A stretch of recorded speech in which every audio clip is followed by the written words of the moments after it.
Las 10 de la mañana de un lunes más, un lunes ya 2026. Bienvenidos a todos a este nuevo espacio de Despertando con Jesús. Y lo volvemos a hacer con el pastor Alberto Ares. Pastor, feliz año, Dios me lo bendiga. ¿Cómo estamos? Feliz año, David, Dios te bendiga. ¿Cómo estamos? ¿Bien? Bien, gracias a Dios. ¿Qué tal todo? Bien, bien. ¿Quién nos diría que vamos a estar en el 2026, no? Casi nada. Casi nada. Increíble, este de verdad. espacio que empezó en el 2024. Sí. Ya prácticamente vamos a por los 2 añitos.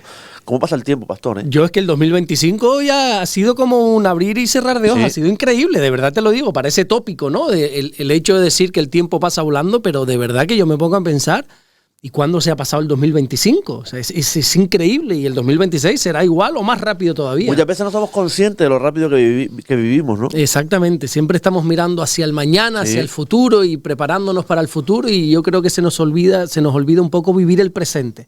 Y se nos escapa la vida. He contado en más de una ocasión, seguramente aquí, y en alguna predicación, en algún devocional, uso mucho esta ilustración de cómo mi abuela, que se murió hace algunos años con 104 años, ella me llegó a decir una vez, cuando tenía 100 años, la fui a ver a la península, ella vivía allí en Salamanca, y le fui a decir, abuela, es que tienes 100 años, un siglo. Y ella me miró y me dijo, Alberto, la vida se me ha ido como agua entre mis manos. Digo, qué tremendo, ¿no? Y una mujer que ya ha vivido un siglo, 100 años. Y ella me dijo, no, la vida se me ha ido volando, se me ha fumado, como agua entre las manos se me ha ido la vida. Amén, pastor. La verdad que, ¿cómo ha pasado la Navidad? ¿Bien? Muy bien, gracias a Dios. Hemos comido demasiado, hemos pasado tiempo con la familia, hemos recordado en todo momento quién es el centro de la Navidad.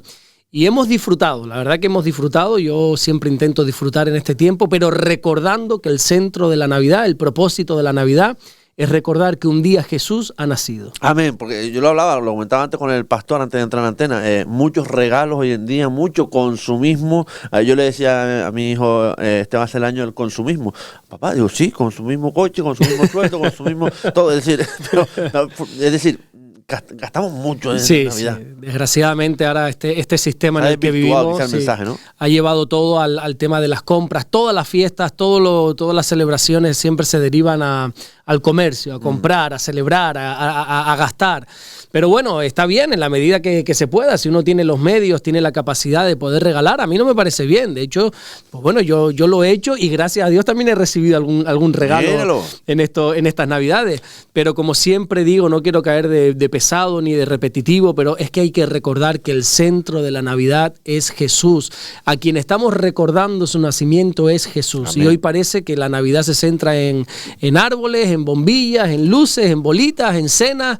Y bueno, no digo que esté mal, pero si eres consciente de que Jesús es el motivo de la celebración, bueno, espectacular. Amén. Bueno, recordarle a las personas que desde el último programa que hicimos hacemos un pequeño parón después de dar un repaso al último culto y después empezamos con el tema de las preguntas. Pastor, último culto, por favor, 6 de la tarde en Puerto Morrojable, 11 de la mañana en Puerto, por favor. Perfecto. Pues bueno, estuvimos hablando, te voy a comentar el último culto que hice aquí en Fuerteventura. Porque tuve el privilegio, tuve el honor de estar predicando el día 1 de enero, que fue jueves. Empecé el año de la mejor manera, que fue compartiendo la palabra de Dios. Dios me volvió a dar ese privilegio, ese honor inmerecido de poder ser un portavoz de su evangelio. Y como estuve pasando unos días en Tenerife, bueno, pues mi pastor José Manuel Sierra me dijo, bueno, pues comparte aquí, ahora que estás en la iglesia, ellos tienen culto allí los jueves. Y como habíamos varios pastores, pues varios pastores estuvimos compartiendo la palabra. Pero déjame, como fue un tiempo pequeño, escueto, te voy a compartir el último culto que estuvimos aquí hablando, como tú dices, en Morrojable a las 6 de la tarde y en la iglesia de Puerto Rosario a las 11 de la mañana. Debido a que estábamos viviendo esos días de Navidad, estos días que ya hemos dejado atrás, estábamos, y quise recordar que estamos celebrando el nacimiento de Jesús. Navidad viene de la palabra natividad, que significa nacimiento. Por lo tanto, nosotros tenemos que recalcar esto.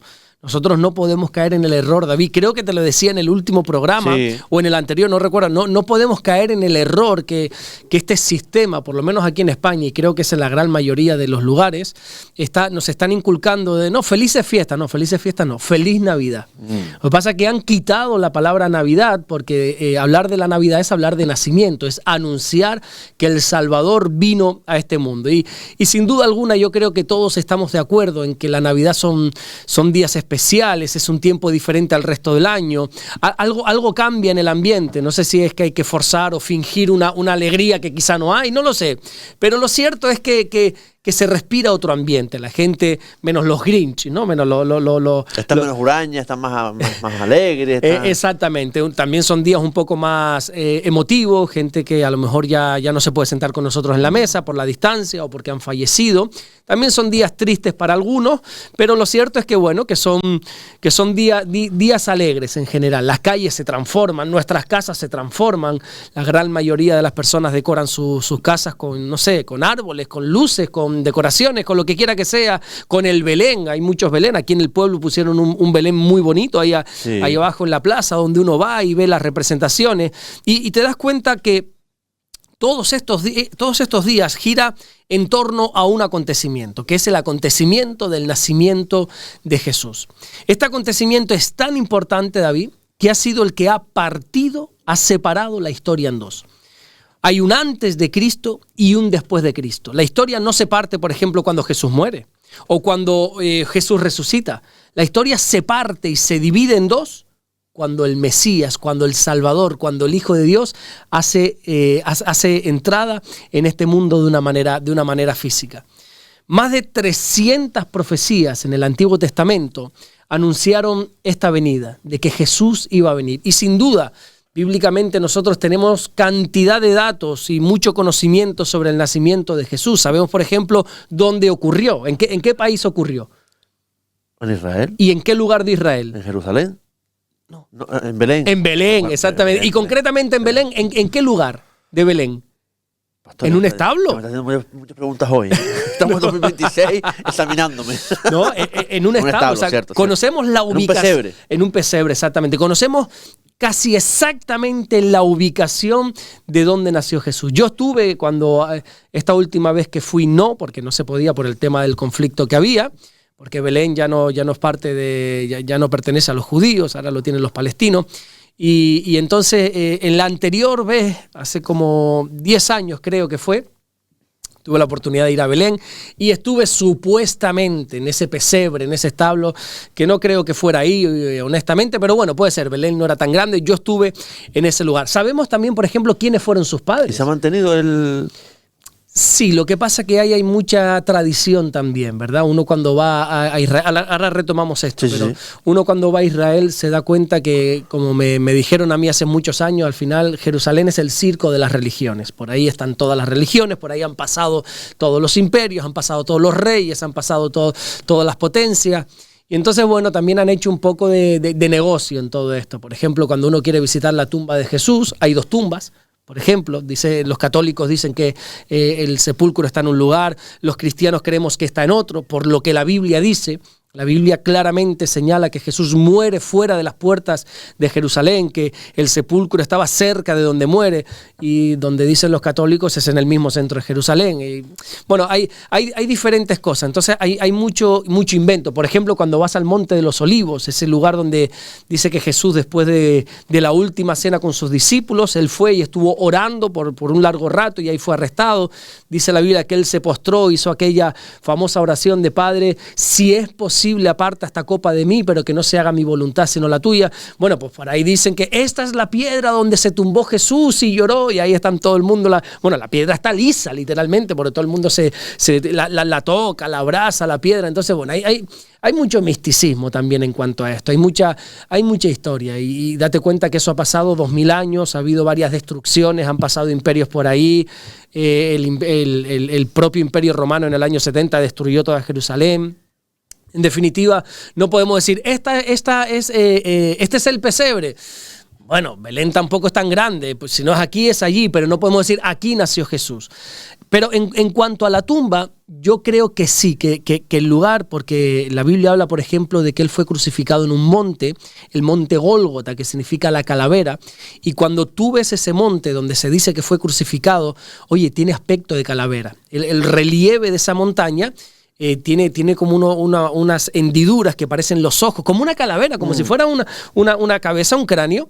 tú dices, oye, es verdad, y justo al lado todas las características que la Biblia da referente tanto al monte, al lugar, como a la tumba, de que era de un hombre llamado José de Arimatea, que le prestó su sepulcro, todo coincide con ese lugar que está ahí en Jerusalén, un lugar muy bonito, un lugar donde se transmite paz, un lugar que, por cierto, en una ocasión, en uno de los viajes que fuimos, una mujer dijo, entramos a la tumba, claro, la tumba es una cueva, que no hay nada. Entonces la mujer dice, bueno, y tanto esfuerzo para venir aquí para no ver nada. Y le dijimos, pero vamos a ver, es que eso es lo maravilloso, que no hay nada. Es que eso es lo que hay que ver, claro. Es que Jesús resucitó. Exactamente. Entonces, es que aquí no hay nada que ver. Bueno, eso es lo hermoso, que no hay nada que ver, porque la tumba está vacía, ¿no? Sí, bueno, sí, total. En definitiva, sabemos muchas cosas del nacimiento de Jesús. Sabemos cómo se llamaban sus padres, por ejemplo. Sabemos que su madre biológica fue María. Sabemos que su padre... Ahí está el monte Gólgota. Mira, ese es. Y se dice, esas cruces que hay ahí en esa foto son sobrepuestas, o sea, no están ahí en realidad. Eso son un montaje que se ha hecho. Y de hecho, justo debajo de ese redondel rojo donde parece que hay una calavera, es una estación de guaguas, imagínate. O sea, la gente no le da importancia, eso lo tienen ahí ahora mismo los musulmanes, no le dan importancia. Pero bueno, lo importante no es tanto si fue ahí o no. Yo creo 100% que sí fue en ese lugar, pero no es tan importante. Lo importante es saber que Cristo murió, fue crucificado, y lo más glorioso es que Cristo resucitó. Sí. Luego ya el hecho de dónde fue y todo esto no es tan importante. Pero sí hay muchos datos que sí sabemos a ciencia cierta. Por ejemplo, lo que te decía ahora, que la madre se llamaba María, la persona que Dios escogió para que ejerciera como un padre fue José, que por cierto, ¿sabes por qué a los José se le llaman Pepe? ¿Por qué? Porque viene de aquí, del padre de Jesús, porque José no era el padre biológico de Jesús, José era el padre putativo de Jesús. Entonces, padre putativo, Pepe, de ahí sale el nombre, sí, de ahí sale el nombre, por eso a los José o a los José se les dice Pepe. Bueno, conocemos muchas cosas, conocemos, por ejemplo, que como si... Perdón, pastor, que lo corte, porque claro, acaba de decir una cosa que muchos los canarios hacemos mucho. Sí. En vez de decir José, decimos José. José, no, sí. los José. Y en verdad es José. En realidad José, claro. Por eso digo, los canarios muchas veces decimos, no, José, y es José. Claro, José, para mí yo llamo a una persona José cuando tiene que haber mucho respeto, don José. Don José suena medio raro, ¿no? Don José. Pero cuando ya hay cercanía, José, ¿qué pasó? Ahí está. Y ya cuando hay mucho así, ¿qué pasó, Pepe? Sí. Bueno, pues Pepe viene de eso, ¿no? Precisamente de este hombre, esta figura que Dios escogió para que ejerciera de padre del Señor, un padre putativo. También conocemos datos de por qué si José y María estaban radicados en Nazaret, ¿por qué nació en Belén?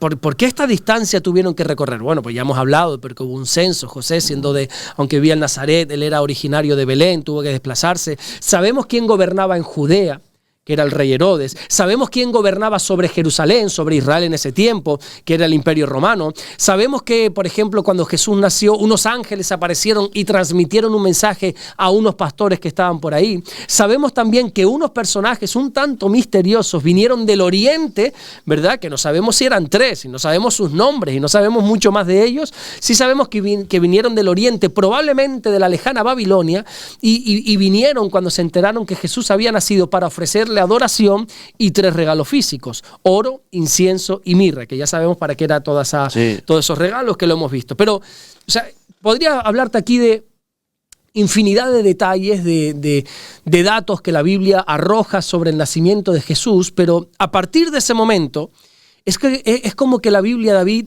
guarda silencio hasta los 30 años del Señor. Hay un desconocimiento total de la infancia de Jesús, de la adolescencia de Jesús, de la juventud, de cómo Jesús ya se hizo un hombre. Es como un silencio. Hay como pequeños pasajes, ¿no? ¿O tampoco? No, en absoluto. No se dice absolutamente nada, salvo un pasaje del cual te voy a comentar ahora en unos instantes. Pero es un silencio que uno dice, wow, pero ¿por qué hay 20 largos años de silencio de nuestro Señor? Por ejemplo, lo que tú dices, ¿por qué no hay pequeños fragmentos?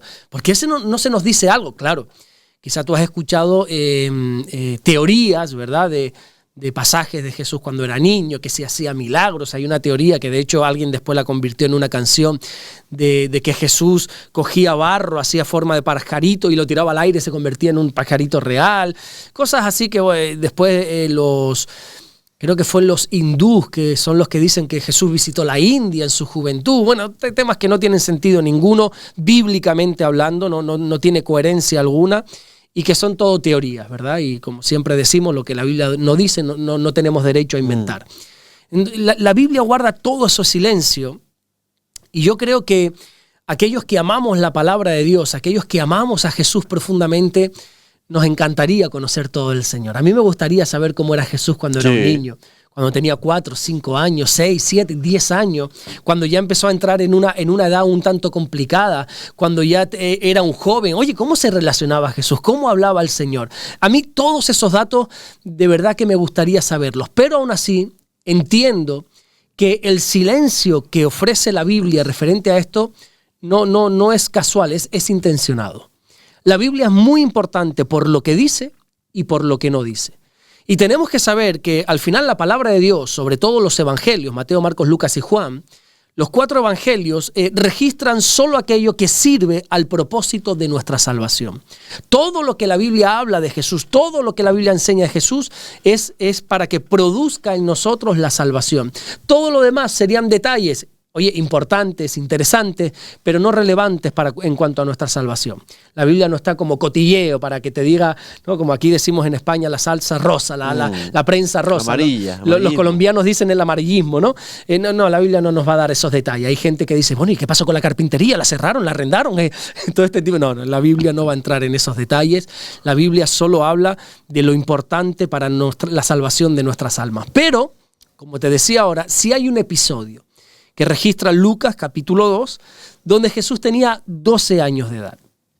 Y con 12 años encontramos que José, María, Jesús suben desde Nazaret, suben hasta Jerusalén a celebrar la fiesta de la Pascua, celebran la fiesta y luego regresan a Jesús. Cuando ya están a un día de camino, José y María dicen, ¿dónde está el niño? Y se les había perdido el niño, ¿verdad? Y tienen que regresar nuevamente a Jerusalén y está allí entre los escribas, los doctores de la ley, enseñando la palabra de Dios. Y entonces le dice, oye, venga, vámonos. Y Jesús dice, en los negocios de mi padre me es necesario estar. Pero al final, obediente y sujeto a sus padres, regresa. Y es curioso que eso ocurre con 12 años de edad. Bueno, déjame explicarte un poquito este pasaje. Dice que tienen que subir a la fiesta de la Pascua. Recordemos que todo varón judío estaba obligado, literalmente, está la palabra, obligado a subir 3 veces al año a Jerusalén para celebrar lo que se conoce como las 3 fiestas solemnes, que en alguna ocasión creo que hemos hablado aquí ya de ellas. Las 3 fiestas solemnes es la Pascua, lo que se conoce en el judaísmo como el Pesaj, que ahí se celebra, o se recuerda la liberación de Israel de Egipto. Se recuerda aquella sangre que se roció en los dinteles de las puertas, ¿verdad? Para que cuando aquella última plaga, que era el ángel de la muerte, pasara y viese esa sangre rociada de aquel cordero en la puerta, no entrase, sino que siguiera de largo. Y los liberó, ¿verdad? Correcto. Esa sangre, ya después Pablo nos va a decir que nuestra Pascua es Cristo. Esa sangre derramada por el cordero es el Cordero de Dios, es Jesús, ¿verdad? Y del pecado del mundo. Exactamente. Todo judío tenía que subir a Jerusalén a recordar la Pascua. Luego también, 50 días después de la Pascua, se celebra algo que nosotros conocemos como el Pentecostés o el Shavuot en hebreo. Que Pentecostés viene de la palabra 50, porque son 50 días después de la Pascua, que lo que allí se celebra es cuando Dios entrega la ley a Moisés, en aquel monte llamado Sinaí, que también hemos hablado de él, y allí también se lleva a cabo una de las fiestas, que es la fiesta de las primicias, donde se le entrega a Dios las primicias de los frutos, de la cebada, del trigo. Y por último está la última fiesta, la tercera fiesta solemne, que es los tabernáculos, el Sukkot, que es cuando el pueblo recuerda cómo Dios proveyó durante esos 40 años que estuvieron peregrinando por el desierto. ¿Cómo se celebra esta fiesta de los tabernáculos, el Sukkot? Yo he estado en Israel justamente en esta fiesta, es algo precioso. Los judíos comienzan a vivir en las calles 7 días, o si tienes una terraza en tu casa, allí armas como Sukkot viene de la palabra enramadas, que es como si fuera, para que nos entendamos, como si fuera una tienda de campaña, ¿verdad? No estas de Decathlon hoy modernas, sino con hojas de palmera, hojas de árboles. Y allí simbolizan y recuerdan aquellos 40 años que no solamente Dios los protegió en el desierto, sino que les proveyó de absolutamente todo, de agua. Si era necesario, hacía brotar agua de la roca. Si querían carne, les enviaba codornices. Si querían alimento, les enviaba maná del cielo. O sea, les proveía de todo. Les proveía de una columna de fuego por la noche para darles calor, exactamente, de una columna, de una nube por el día para darles sombra. O sea, les proveyó de absolutamente todo. Y todo varón, como te decía ahora, mayor de 20 años, estaba obligado a subir a Jerusalén si vivías ahí en Israel en estas 3 fiestas. Eso es un Sukkot, eso es un tabernáculo, y así viven las familias judías durante 7 días en esta fiesta. Y entonces, bueno, pues tienes que subir a Jerusalén y allí celebras con las enramadas, con unas hojas de palmera, bueno, algo muy, muy bonito. ¿Qué sucede? Que las mujeres y los niños no estaban obligados a subir. Date cuenta que en aquel tiempo no había coches, David, todos lo sabemos, ¿verdad? Y por ejemplo, de Nazaret hasta Jerusalén hay alrededor de unos 120, 140 kilómetros. Lo que hoy hacemos en un par de horas con un coche, en aquella época eso se trasladaba, mira, eso es exactamente. En aquella época estamos hablando que de Nazaret a Jerusalén se te pueden ir 4, 5, 6, 7 días de camino, wow, ¿verdad? Con sus noches, con sus peligros, o sea, es una cosa un tanto complicada. O sea, desplazarse a Jerusalén no era de, bueno, voy a puerto y ahora vengo. No, o sea, eso era bastantes días de camino, luego la estancia y luego regresar. Si tenías personas mayores, si tenías animales, se ralentizaba bastante. O sea, era algo un tanto complejo, no era algo muy fácil. O sea, requería mucho esfuerzo subir desde tan lejos.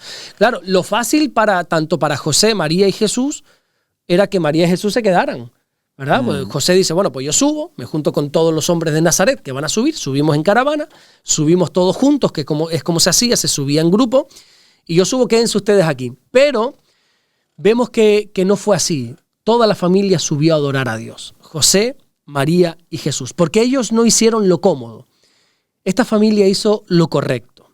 ¿Qué quiero decir con esto? Bueno, que nosotros tenemos libertad para congregarnos. Pero aquellos que amamos verdaderamente a Dios, nunca vamos a dejar de hacerlo.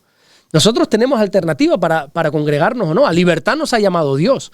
Y hoy, lamentablemente, tengo que decir, David, que hablo de los cristianos. Veo mucha facilidad para no congregarse. Veo que ante cualquier mínimo plan no me congrego.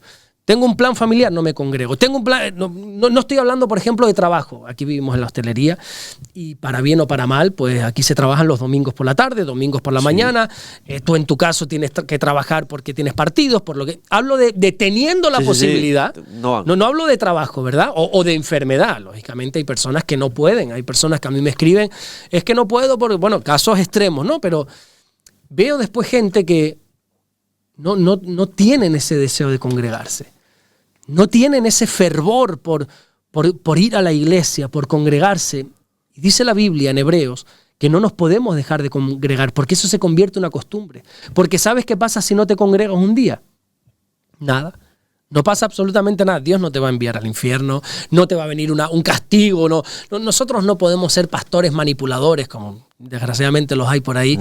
De no, es que si no vienes el infierno y... Tonterías y absurdeces nada más. Si no vas a la iglesia un día no pasa absolutamente nada. Una vez cuando vino, de hecho cuando inauguramos este local todavía estábamos en el hotel, alquilábamos el hotel El Iberostar, alquilamos este local y vino nuestro pastor para la inauguración y eso, y él dijo algo que a mí me chocó porque yo fui educado en otra cultura, ¿no? En la cultura de tienes que venir sí o sí porque si no el infierno viene sobre ti. Bueno, y entonces viene y dice nuestro pastor José Manuel Sierra, ahí delante de toda la iglesia, dice... Bueno, si un día ustedes no vienen a la iglesia porque hace buen día y quieren ir a la playa, pueden hacerlo. Yo lo miré como diciendo, ¿qué dice? ¿Qué estás haciendo, Manolo? Claro, y él decía, bueno, puedes hacerlo un día, ¿verdad? Un día para disfrutar de la familia. Pero desgraciadamente vemos que eso se ha convertido en algo habitual. Es una costumbre ya para muchos cristianos no congregarse. El hecho de hoy no voy por lo que quiera que sea. Y de 50, 51, 52 semanas que tiene el año, uno dice, bueno, es que esta gente al final se ha congregado 40. O se ha congregado 30.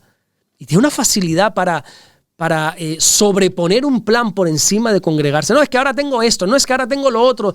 Y siempre vuelvo y repito, hay excepciones, no, porque sé que a lo mejor estas palabras pueden traer condenación a los que quieren y no pueden, porque hay gente que quiere y no puede, por trabajo, por temas. No estoy hablando de eso. No estoy hablando de eso. Hablo de los que pueden y no lo hacen.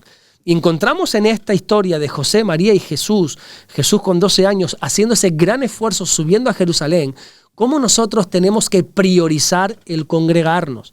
La Biblia dice, no dejen de congregarse, como algunos ya tienen por costumbre, y más cuando aquel día se acerca. ¿A qué día se está refiriendo ahí el escritor a los hebreos? Bueno, al día cuando venga, por ejemplo, el Hijo de Dios, cuando regrese Jesús, y estos tiempos se están complicando de tal manera que a medida que nos vamos acercando a aquel día es cuando más nos tenemos que congregar.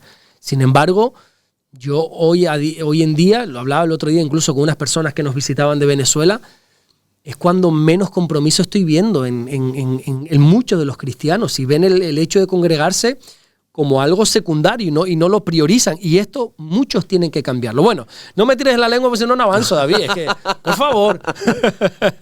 Bueno, ¿qué sucede en esta fiesta? Bueno, ellos suben a Jerusalén, celebran la Pascua. Recuerda, en aquella época, bueno, pues en las fiestas Jerusalén se llenaba miles y miles y miles de personas. No pienses que ahí había un par de cientos, no. Te pongo un ejemplo, en el Pentecostés, en la fiesta de Pentecostés, cuando los discípulos son investidos por el poder del Espíritu Santo, dice la Biblia que Pedro se puso en pie, predica un mensaje y 3,000 hombres se convierten al Señor. O sea, vemos ahí multitudes que abarrotaban Jerusalén cuando estaban en fiesta. Bueno, en definitiva, al terminar la fiesta, comienza el regreso a Nazaret. Antes te decía cómo eran las idas y las venidas. Sí. Tú como persona física o como familia en particular no ibas solo, no, tú te juntabas y subías en caravanas por el tema de los ladrones, por el tema del peligro, subían en grupo.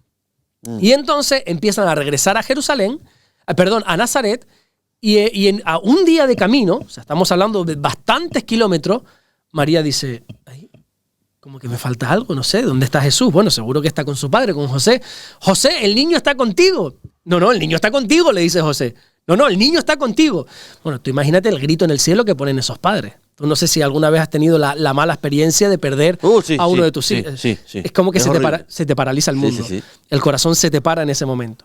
A mí en la fiesta de la Navidad, en estos días, los días pasados, cuando hubo el encendido, por cierto, muy bonito aquí en el pueblo, claro, estaba todo iluminado, todo bonito, de repente se apagan todas las luces durante 20 segundos más o menos y luego se encendieron. Bueno, en esos 20 segundos, no me digas cómo ni por qué, mi hija Rebeca se me fue.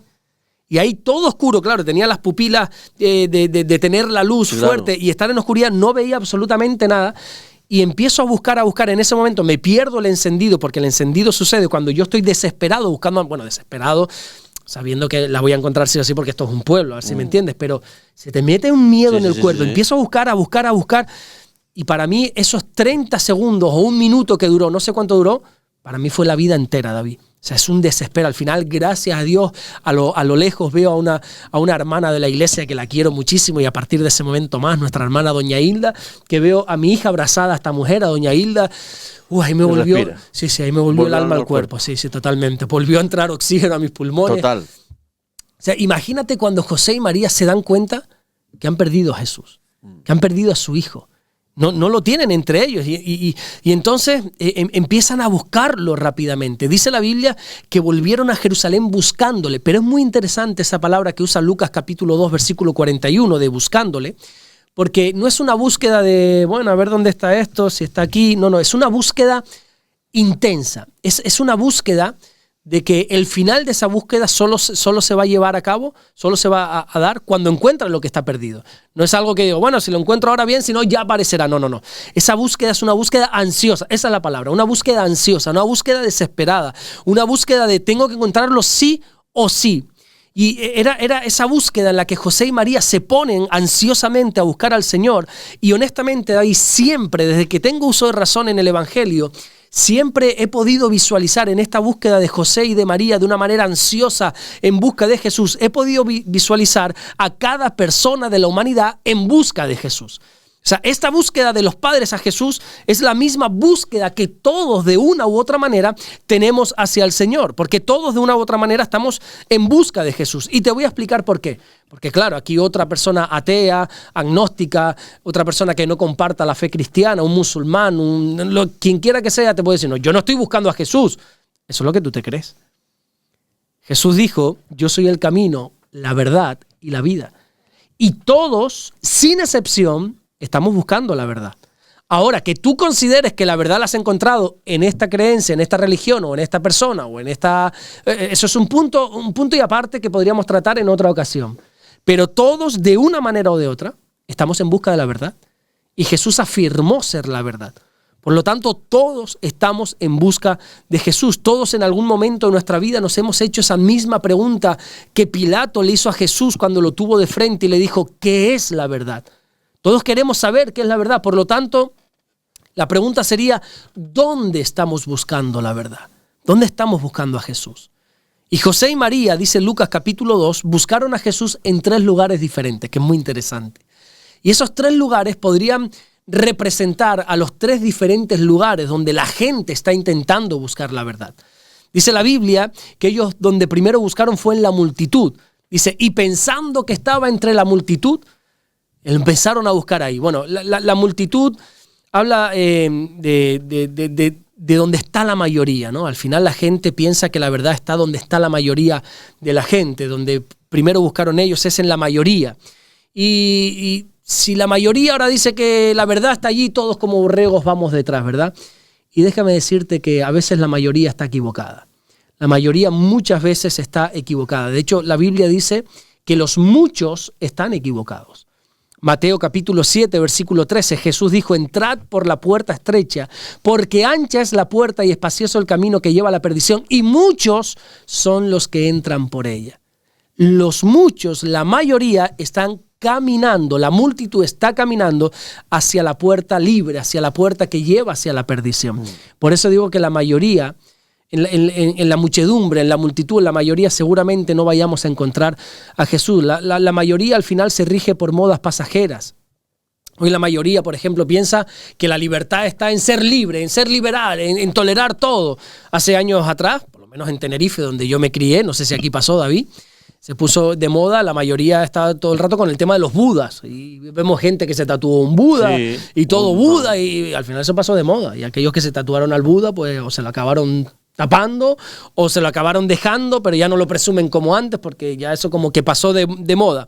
Por ponerte algunos ejemplos, ¿no? Y está más que demostrado que detrás de cada moda que la mayoría sigue hay una cabeza pensante. Hay grandes inversiones, hay campañas bien elaboradas. Yo le decía el otro día a la iglesia que la gente no es la que decide qué música está de moda o no. No, o sea, una canción no se pone de moda porque mucha gente lo escuche. No, todo lo contrario. La gente escucha una canción porque han puesto una canción de moda. ¿Quién? La industria. La industria musical es quien decide qué canción, qué cantante, qué artista se va a poner de moda o se va a pegar, como dicen en la actualidad. Lo mismo pasa con el cine. No es la audiencia quien decide qué película es buena. No es la industria del cine quien te dice qué película es buena. O sea, no hay una capacidad de elección por parte de la mayoría, sino que hay una cabeza pensante detrás de todo esto. Bueno, en definitiva, José y María buscaron entre la multitud, entre la mayoría, pero ahí no estaba el Señor. Ahí no lo encontraron. Así que siguen buscando. Y ya reducen bastante la búsqueda y dice la Biblia que lo empiezan a buscar entre los parientes, entre los más cercanos. Y la mayoría de las personas intentan encontrar a Dios, intentan encontrar la verdad desde la tradición familiar. Hace meses atrás, no sé si recuerdas, te daba una estadística, un dato que dice que prácticamente el 90% de las personas profesan la religión de su familia, ¿verdad? Sí. Si tú naces en una familia católica, tienes el 90% de posibilidades que mueras como católico y que vivas como católico. Lo mismo pasa si naces en un seno familiar del musulmán, de testigo de Jehová, exactamente, de lo que quiera que sea. El 90% de las personas siguen la misma fe y creencia que sus padres, que sus parientes, ¿verdad? Y creemos encontrar la verdad, creemos encontrar a Dios en los parientes. Tenemos el ejemplo de la mujer samaritana, no sé si conoce esa historia, que se encuentra en el capítulo, en el Evangelio de Juan, cuando Jesús tiene un encuentro con una mujer samaritana Y bueno, le dice cosas muy interesantes, pero al final Jesús pretende enseñarle a esa mujer, porque ella era samaritana y los samaritanos decían que la verdadera adoración se tenía que hacer en un monte en concreto. No es que mis padres dijeron que en este monte había que adorar a Dios. Y Jesús le dice, no, ahí no está la verdad. El verdadero adorador adora en espíritu y en verdad. Entonces Jesús le intenta explicar a esta mujer samaritana que la verdad no está en la tradición familiar, que Él no está en esa tradición familiar, que tienes que abrir tu mente, que tienes que conocer realmente la verdad, y no está muchas veces entre los parientes, sino que hay que adorar a Dios en espíritu y en verdad. Y entonces José y María se dan cuenta que no está en la multitud y que tampoco está entre los parientes. Y dice la Biblia que empiezan a buscar entre los conocidos. Todo esto, bueno, les animo a todos a leerse Lucas capítulo 12, van a encontrar esta historia. Y empiezan a buscar entre los conocidos. Para mí los conocidos representan a ese entorno cercano que tenemos, a nuestras experiencias, ¿verdad? A lo que hemos vivido. Y lo que nosotros hemos vivido, lo que nosotros hemos conocido, ha marcado nuestra personalidad, y en base a eso creemos que ahí está la verdad. Nosotros nos movemos en base de lo que hemos conocido. Por ponerte un ejemplo, cuando Israel sale de Egipto y empieza a caminar, Dios llama a Moisés, mira, vente un momentito conmigo al monte Sinaí que tenemos que hablar. Dice que el pueblo se desespera abajo porque Moisés no bajaba. ¿Y qué hace el pueblo? El pueblo comete el gravísimo error, uno de los grandes errores que comete, que es fundir el oro y hace un becerro de oro. Claro, nosotros los podemos acusar y decir, pero ¿cómo caíste en ese error? Eres un idólatra, usaste el oro que Dios te bendijo saliendo de Egipto para fundirlo y hacerte... Sí, o sea, está mal, y lo que está mal, está mal. Mi esposa siempre me dice, no, lo que está mal, lo haga quien lo haga. Pero no nos olvidemos que esta gente que estaba haciendo el becerro de oro venía de una cultura que era lo que se hacía. O sea, era lo conocido para ellos. Ellos se habían criado en Egipto. Ellos no sabían lo que era vivir fuera de Egipto. Recuerda que el pueblo de Israel estuvo 400 años allí. O sea, era una generación que nació en Egipto, vivió en Egipto y se desarrolló en Egipto. Y ellos lo que habían visto es que al mínimo problema hagan un becerro y adórenlo. Entonces ellos intentaron buscar a Dios, como Moisés tardaba, decía, bueno, ya nos quedamos sin Moisés, sin el líder, ya nos quedamos sin la provisión de Dios, hagámonos un Dios. Y se hicieron lo que conocían, intentaron buscar a Dios ahí, pero Dios no está ahí. O sea, muchas veces Dios no está tampoco entre los parientes, entre los cercanos. Bueno, en definitiva, ¿y dónde está Dios? ¿Y dónde encontrar a Jesús? Pues dice la Biblia que José y María regresaron a Jerusalén y encontraron a Jesús en el templo. 3 días después, 3 días de búsqueda, y se dan cuenta que Jesús estuvo en el templo, siempre estuvo en el templo. Quien se fue no fue Jesús, quien se fue y quien se perdió fue José y María. El Señor nunca se ha movido del lugar. Quienes nos hemos movido somos nosotros. Si alguno no ha encontrado a Dios, no es porque Dios sea un Dios lejano, no, Dios es Emanuel, Dios es Dios con nosotros. Él está con nosotros, somos nosotros los que nos vamos a 1 día, a 2, a 3 días de camino, donde sea, pero Dios siempre está en el mismo lugar. Nunca se apartó Jesús del templo. Ahora bien, aquí hay que puntualizar algo, porque uno dice, entonces Dios está en el templo, Dios está en el local de la iglesia, voy a la iglesia a buscar a Dios. No te equivoques. La Biblia deja claramente bien establecido en el libro de Hechos que Dios ya no habita en templos hechos por manos de hombre. Ya no vamos a encontrar nunca más a Dios en un templo. Buscando por internet me doy cuenta, David, que más de 1,6 millones de personas van al año a la Meca en busca de encontrar a Alá, a Dios, y ahí no está Dios. Más de 6,8 millones de personas van al año al Vaticano en busca de Dios, y allí no está Dios. Más de 10 millones de personas han ido, entre ellos yo fui también el año pasado al Muro de los Lamentos, pero allí por más que te des cabezazo, por más que tú te osciles y te muevas y hagas, allí no vas a encontrar a Dios. Más de 6 millones de personas van todos los años a Lourdes, en Francia, y ahí no está Dios. Más de 500,000 de personas al año hacen el Camino de Santiago pensando que cuando lleguen a la Basílica o a la Catedral van a encontrar, y allí no está Dios. La Biblia dice que ahora nosotros somos el templo de Dios. Por lo tanto, si nosotros queremos encontrar a Jesús, queremos encontrar a Dios, queremos encontrar la verdad, lo que tenemos que hacer es dejarlo entrar en nuestro corazón. Amén. Pedir perdón por nuestros pecados y dejarlo entrar en nuestro corazón, que es el lugar de donde Dios nunca debería haber salido, de nuestro corazón. Amén. Bueno, llevamos casi 40 minutos, así que vamos a hacer un alto en el camino rápido para poder hacer preguntas al pastor y enseguida regresamos con este espacio Despertando con Jesús. No te vayas hasta ahora. Continuamos en este paseo Despertando con Jesús de este lunes y vamos allá con las preguntas al pastor Alberto Ares. Pastor, ¿por qué el mensaje cristiano ha entrado en conflicto con sistemas políticos y autoridades a lo largo de la historia, pastor? Bueno, a lo largo de la historia y en el presente también sigue entrando en conflicto. El mensaje del Evangelio no es aceptado por todos, porque al final la palabra de Dios, el mensaje de Jesús, el mensaje del Evangelio, a quien exalta únicamente es a Jesús. Únicamente, y descarta la gloria de cualquier persona, de cualquier reino, de cualquier monarca, de cualquier sistema político. Descarta por completo la gloria a ese sistema para dársela únicamente al Señor. Y al final tenemos que entender, por más que les pese a algunos, que el Evangelio no es un mensaje ni de derechas ni de izquierdas. Algunos dicen que Jesús fue el primer comunista. Eso es mentira totalmente.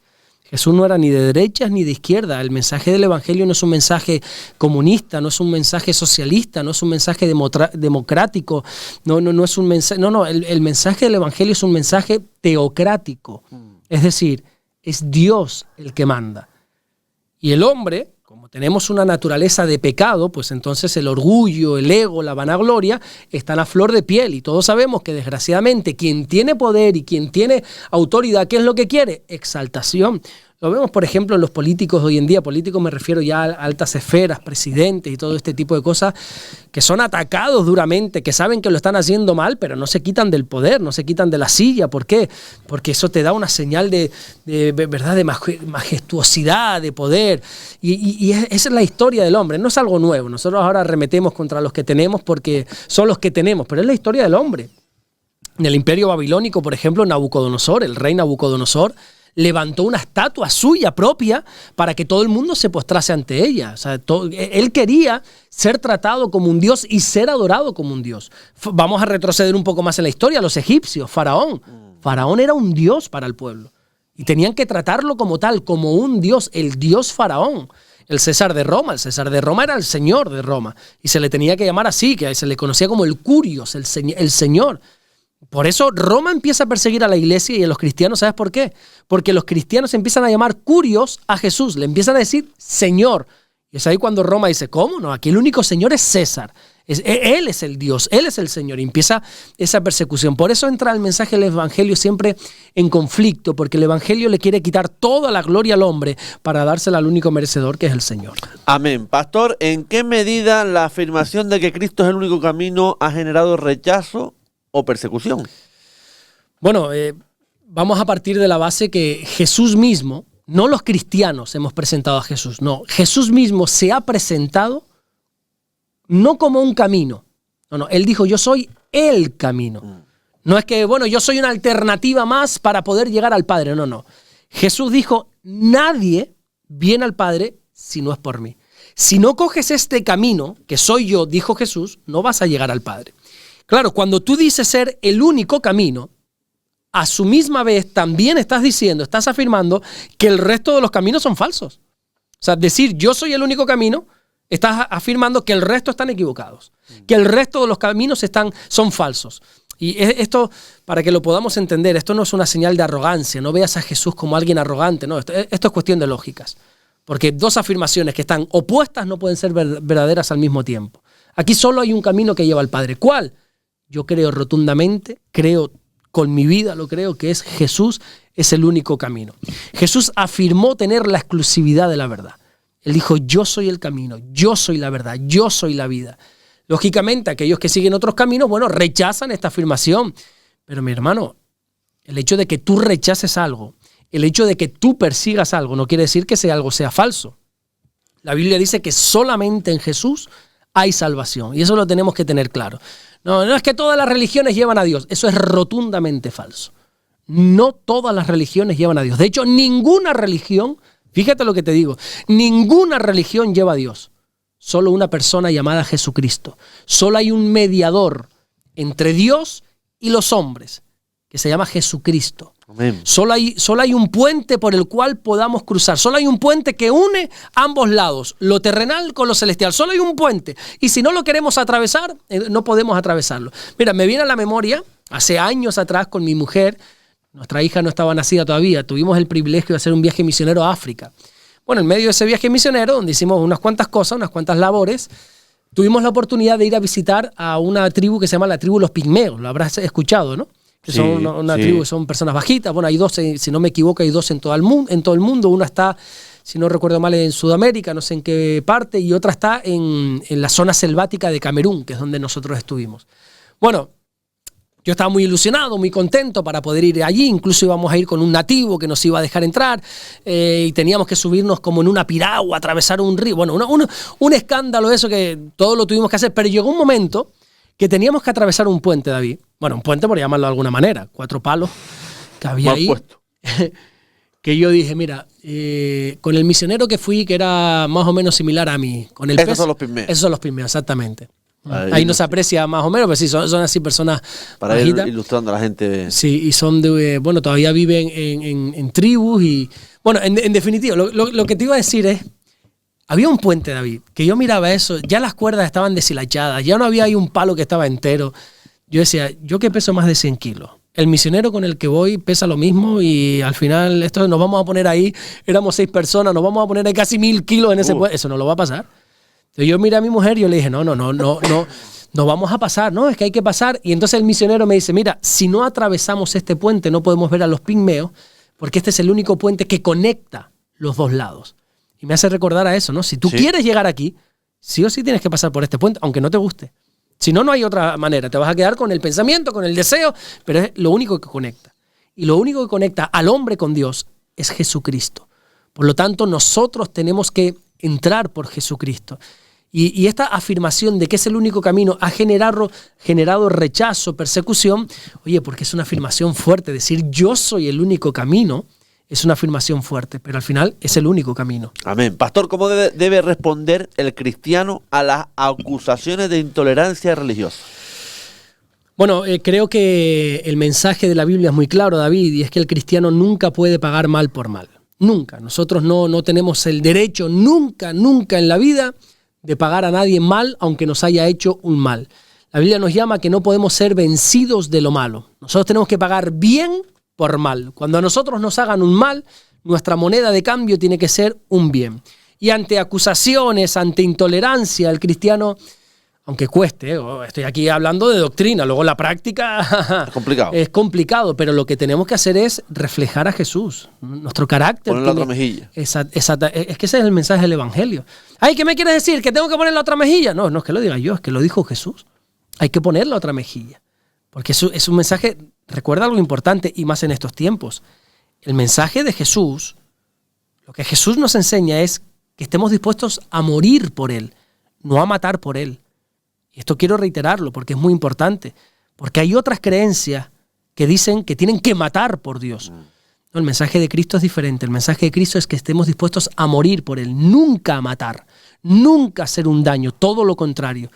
No hay mayor honor que poner la vida por otro, dice la Biblia. Y Jesús es lo que hizo. Nosotros no tenemos el derecho de atacar a nadie, aunque ese alguien nos esté acusando, sea intolerante con nuestra fe. No, nuestra respuesta siempre tiene que ser poner la otra mejilla. Por tanto, nuestro trabajo ante acusaciones, ante intolerancia, es no caer en esta provocación. Porque la parte de pecado, la carnalidad que todos tenemos, quieren responder, ¿cómo va? Y con gritos y con golpes, porque al final el que más o el que menos sabe dar un golpe. Pero el verdadero creyente es el que sabe pasar por alto la ofensa, es el que sabe perdonar. Entonces, ¿cómo responder a eso? Perdonando, no teniendo en cuenta. El cristiano tiene que saber cuándo hablar y cuándo callar. Eso yo todavía lo estoy aprendiendo, no tanto a cuándo hablar, sino a cuándo callar. No soy fácil yo de callar, pero lo estoy aprendiendo. Hay momentos donde lo mejor que uno puede hacer es callar. La Biblia dice, por ejemplo, en Proverbios, no respondas al necio conforme a su necedad, ¿verdad? Uno a veces le dan ganas de entrar en un debate y decirle, mira, eso no es así por esto. Hay veces que lo mejor es... Las palabras necias. Oídos sordos, totalmente. Entonces cuando uno... Es que él es intolerante con mi fe. Bueno, al final... Ese discurso, mi padre decía, bueno, y dice todavía, me lo ha dicho muchas veces, que la ignorancia es muy atrevida. Sí. El ignorante es el que más habla, el que más dice, el que más... Entonces, ante ese tipo de cosas, lo mejor que podemos hacer es callar. Y yo con el paso del tiempo, David, me he dado cuenta también que los que más exigen tolerancia al final son los más intolerantes. Sí, correcto. Sí. ¿Verdad? Me tienes que tolerar. Bueno, pero ¿y tú por qué no me toleras a mí? Si quieres tolerancia, empieza por tolerar tú a los demás. Por tanto, cuando alguien es intolerante con mi fe, yo voy a seguir permaneciendo firme en la verdad y no voy a dejar que su intolerancia haga brotar de mí un mal ejemplo. No. De hecho, bueno, te diré que ser acusado por Jesús o que alguien sea intolerante con nosotros y se meta con nosotros es una fuente de bendición para nuestra vida. Jesús dijo, bienaventurados sois cuando por causa de mí os vituperen, os persigan y digan toda clase de mal mintiendo sobre vosotros. O sea que al final todo ese rechazo, toda esa intolerancia hacia nuestra fe, Dios la va a tornar en bendición para nuestra vida. Pastor, ¿es posible mantener la verdad del evangelio sin provocar oposición? Bueno, la respuesta rápida y clara es no, rotundamente no, es imposible. Es imposible. El mensaje de la Biblia es presentado en la misma Biblia como una espada de dos filos. No es como un vasito de agua, no, es una espada. Y cuando el mensaje se envía es como una espada que atraviesa, dice la Biblia, y llega hasta lo más profundo de nuestro ser. Entonces, predicar el evangelio y no provocar oposición es algo incoherente. Jeremías, por ejemplo, el profeta Jeremías presenta la palabra de Dios como un martillo que quebranta la piedra, ¿verdad?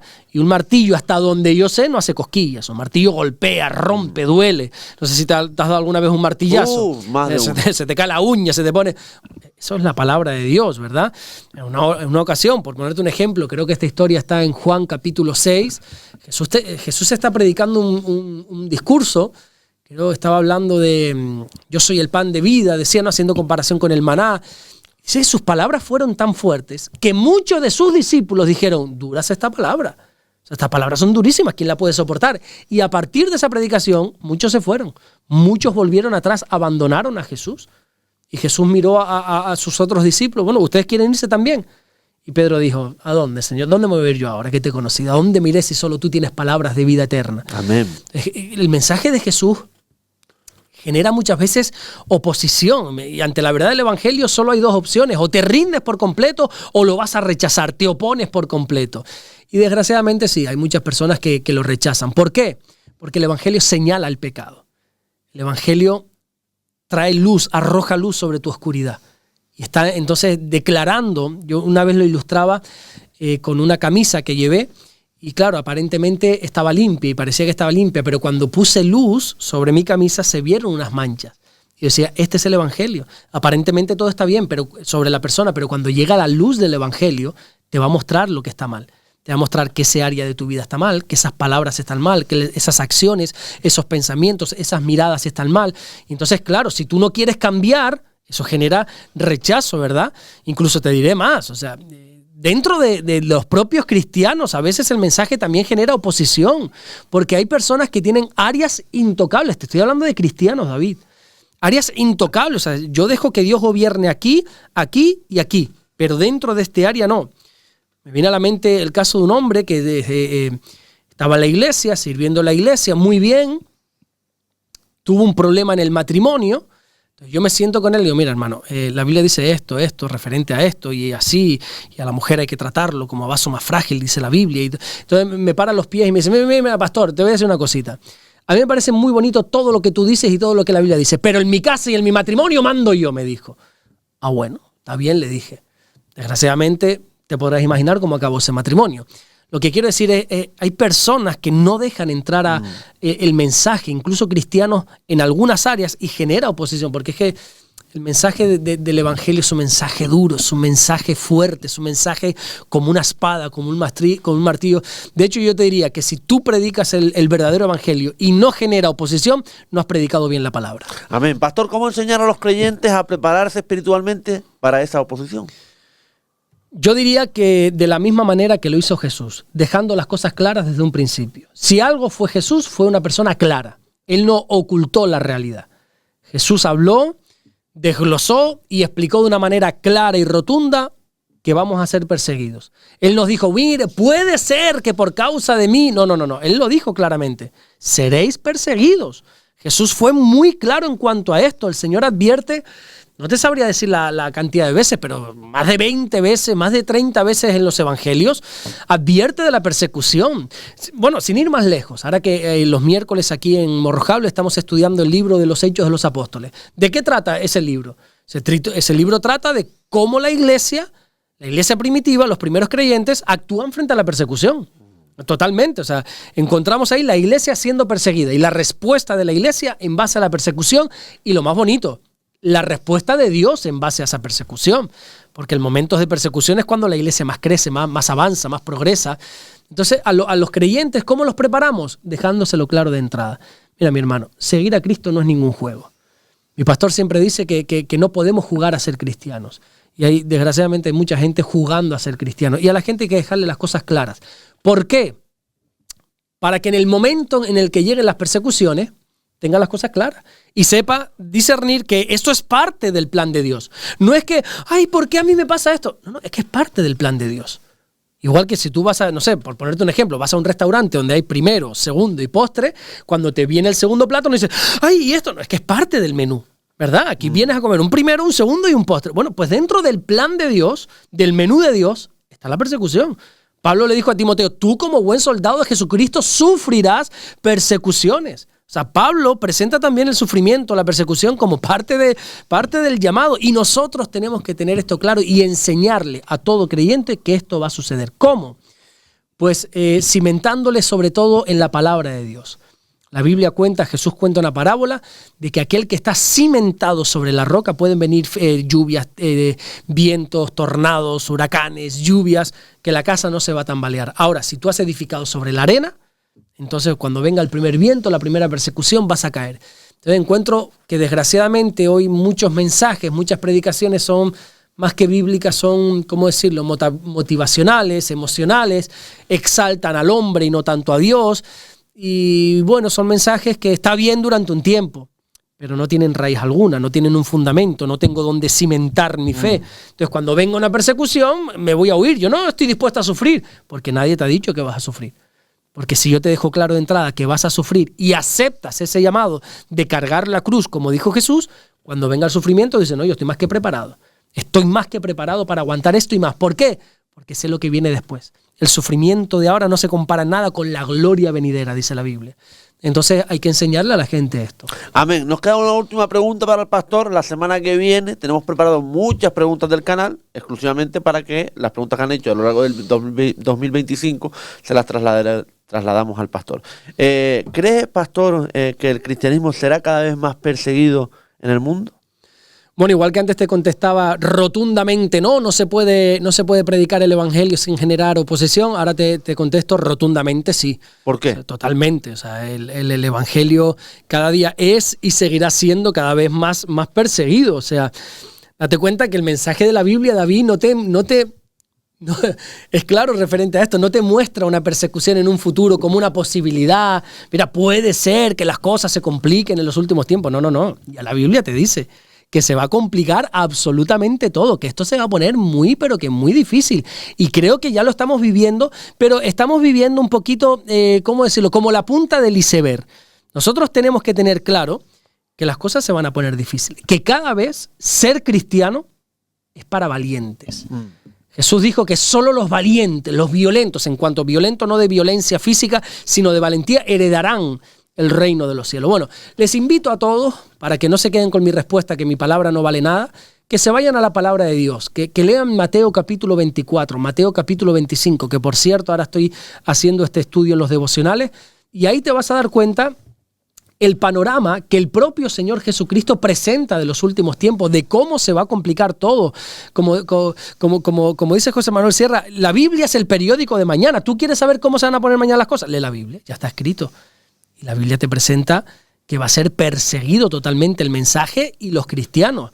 Date cuenta que este mundo y el evangelio caminan en dos direcciones opuestas. Cada día este mundo y el mensaje del evangelio se está polarizando cada día más, se está alejando cada día más. Cada vez el cristianismo se está alejando más del propósito que tiene este mundo. Por tanto, cada día que pasa va a ser más perseguido. Cada día que pasa el evangelio es y será menos tolerado. Por lo tanto, para mí la pregunta no es tanto que si habrá más persecución o no, porque la Biblia te dice rotundamente que sí. La pregunta es, ¿estamos preparados para esta persecución? ¿Estamos preparados para cuando la cosa se ponga difícil, que se va a poner? Y no soy pájaro de mal agüero, simplemente estoy transmitiendo lo que la Biblia dice. Cuando las cosas se compliquen de verdad, ¿estamos dispuestos a soportar las aflicciones? ¿Estamos dispuestos? Porque Jesús dijo, en el mundo lo que vas a encontrar son aflicciones. Algunos quieren buscar beneficios, prosperidad, todo este tipo de cosas. Pero Jesús dijo, en el mundo encontraréis aflicción. Pero confiad, yo he vencido al mundo. Nosotros tenemos que ver la persecución de David como parte del plan de Dios. Y sobre todo sabiendo que la victoria es de Jesús. Es como un combate al que nos subimos, pero ese combate está amañado. ¿Sabe? Hace poco había un combate de Mike Tyson con un influencer, no recuerdo cómo se llamaba, que dijeron que estaba totalmente amañado. Yo no lo vi, te digo porque me viene a la mente ahora. Nosotros cuando somos perseguidos tenemos que saber que estamos en un ring de boxeo, en un combate amañado. Amañado en el sentido de que sabemos que vamos a ganar. No nosotros. Somos más que victoriosos en Jesús. Jesús ya ha ganado. Ya el combate está ganado, pero hay que pelear la buena batalla de la fe. Hay que batallar esa pelea. Entonces, ¿va a ser cada día más perseguido? Rotundamente sí. Pero la victoria es del Señor. Y entonces, bueno, pues hay que prepararse. La pregunta es, ¿el cristiano está preparado para esto? Eso es un punto y aparte. Pastor, Dios me lo bendiga. La semana que viene responderemos a preguntas del canal. Gracias. David, muchas gracias. Que Dios te bendiga. Hacemos un altito y enseguida regresamos con la tertulia vecinal aquí en Radio Televisión Sur Fuerteventura. No te vayas, hasta ahora.